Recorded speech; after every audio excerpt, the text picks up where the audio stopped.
Madam President, I rise today to speak in support of Amendment number 1126 to the current pending legislation.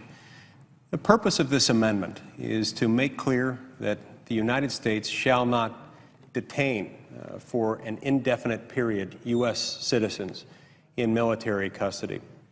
I understand that this has been the subject of a lot of debate. I also understand that this would be a break not only with the current pending legislation, but also with current practice based on Supreme Court precedent and lower court precedent that some have interpreted to deem this a constitutionally permissible practice. It's often been suggested by several of my colleagues that it is the province of the Supreme Court to interpret the Constitution, and that statement is absolutely correct as far as it goes. But it's not the beginning of the analysis and the end of the analysis. We as U.S. Senators independently have an obligation, consistent with and required by our oath to the Constitution, which I took just a few months ago, just a few feet from where I stand now, to uphold the Constitution of the United States. And that means doing more than simply the full extent of whatever the courts will tolerate. In this instance, what we're talking about is the right of the U.S. military to detain indefinitely without trial a U.S. citizen simply on the basis that that person has been deemed an enemy combatant. Now, there is a real slippery slope problem here, and it's the very kind of slippery slope problem for which we have protections like the Fifth Amendment and the Sixth Amendment. You see, under the Fifth Amendment, a person can't be held for an infamous crime unless they've been subjected to a process whereby a grand jury indictment has been issued.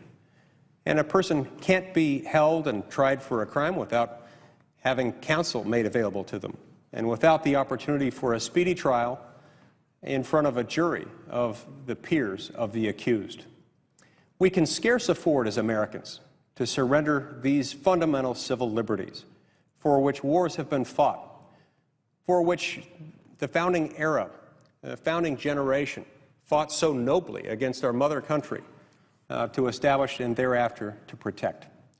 We have to support these, and I think at a bare minimum that means that we won't allow U.S. military personnel to arrest and indefinitely detain U.S. citizens, regardless of what label we happen to apply to them.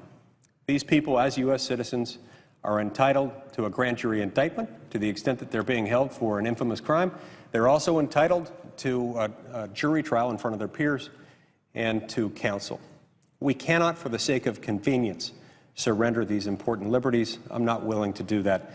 That's why I support this amendment, Amendment number 1126 to the pending legislation. I encourage each of my colleagues to do so.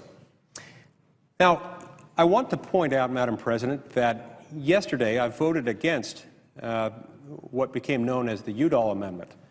I did so in part because I don't believe that that fixed the problem that I'm talking about here. The Udall Amendment didn't even purport to address current practice or the policies as they've been established in recent years, that this kind of detention is in some circumstances acceptable.